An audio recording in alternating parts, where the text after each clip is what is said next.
यकीनन आपकी सरकार नहीं थी, आपकी सरकार नहीं थी। अच्छा, बल्कि मैं तो मर्यादा पुरुषोत्तम राम की इज्जत करता हूं, मगर मैं नाथूराम गोडसे से नफरत करता हूं। मेरी नस्लें नफरत करती रहेंगी, क्योंकि नाथूराम गोडसे ने उस शख्स को गोली मारी जिसके जबान से आखिरी लफ्ज निकले हे राम। यकीनन आपकी सरकार नहीं थी, आपकी सरकार नहीं थी। अच्छा, बल्कि मैं तो मर्यादा पुरुषोत्तम राम की इज्जत करता हूं,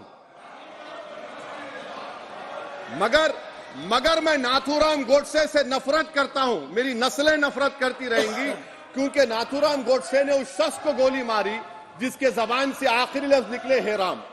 सर, छठी बात यह है कि 87 में मलियाना हाशिम पूरा हुआ, 83 में नेल्ली हुआ, 44 में जम्मू में नस्ल कशी हुई, 2022 में हल्दीवानी में कत्ल हुआ। इतने धोखे सबसे बड़े किसको दिए गए? असदुद्दीन ओवैसी को दिए गए। मगर फिर भी मुझसे ही कहा जाता है कि वफादारी को तुम साबित करो अपनी ओवैसी। सर, आज भारत के 17 करोड़ मुसलमान अपने आप को अजनबी और एलिनेट महसूस कर रहे हैं। मैं बहुत बड़ी नाइंसाफी होती है।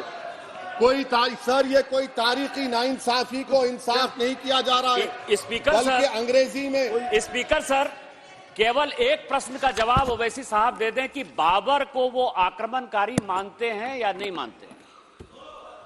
पुष्पमित्रा संघा को आप क्या मानते हैं? बताओ, पुष्पमित्रा संघा को आप क्या मानते हैं?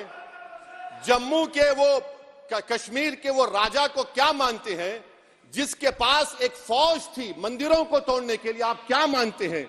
यही तो मैं कह रहा हूं कि निशिकांत दुबे 47 में आजादी मिली असदुद्दीन ओवैसी से बाबर की बात पूछ रहे हैं। तुम गांधी की बात पूछते, तुम बोस की बात पूछते, तुम जलियांवाला बाग की बात पूछते, तुम काला पानी में जो मुसलमान शहीद हो गए उनकी बात पूछते, मगर बाबर की बात पूछी जाती है। तो सर, मैं आपको बता रहा था, खामखा डिस्टर्ब किए सर, मुझे मेरा वक्त ले लिए निशिकांत दुबे। सर, मैं आपसे कह रहा था, मोदी हुकूमत ये पैगाम दे रही है भारत के मुसलमानों को कि जान बचाना है या इंसाफ चाहते हो। मैं कह रहा हूं, मैं भीख नहीं मांगूंगा, मैं इस नंगी तासुब को कबूल नहीं करूंगा, मैं दूसरे दर्जे के शहरी के मौक़िफ़ को कबूल नहीं करूंगा, मैं अपनी शनाख्त को नहीं मिटने दूंगा। अब मैं झूठी और दिल फरेब बातों पर हरगिज भरोसा नहीं करूंगा। मैं वो काम नहीं करूंगा जो बीजेपी और नाम निहाद सेकुलर पार्टियां चाहती हैं। मैं वो काम करूंगा जो आपको पसंद नहीं है, संविधान के दायरे में रहकर। सर, कंक्लूजन में मैं आपको बताना चाहता हूं कि आज इस देश को किसकी जरूरत है? इस देश को अयोध्या में, तारीख शायद नहीं पढ़ते होंगे, मौलाना अमीर अली कौन थे? पुजारी बाबा रामचरण दास कौन थे? अयोध्या के पुजारी थे। दोनों ने मिलकर अंग्रेजों के खिलाफ जंग लड़ी थी और दोनों ने, अंग्रेजों ने इनको गिरफ्तार किया और एक पेड़ पर मौलाना अमीर अली को और पुजारी रामचरण दास को फांसी दे दी गई। देश को इनकी जरूरत है। देश को शंभू प्रसाद, अचन खां, ये राजा देवी बख्श सिंह के फौज में थे, अंग्रेजों से मुकाबला किया, मुसलमान की लाश को जला दिया गया और शंभू प्रसाद को दफना दिया गया। इस देश को यह जरूरत है, देश को बाबा मोदी की जरूरत नहीं है। आज भारत को अयोध्या के मौलाना अमीर अली और रामचरण दास, अचन खान, शंभू खान की जरूरत है। सर, मैं अभी सुन रहा था ये नाम निहाद सेकुलर पार्टियों के बयानात को। क्या होता है सर, आप, खत्म कर रहा हूं, क्या होता है सर, जब काजी साहब गवाहों को लेकर दुल्हन के पास जाते कि तुमको निकाह कबूल है, तो दुल्हन शर्मा के खामोश बैठ जाती।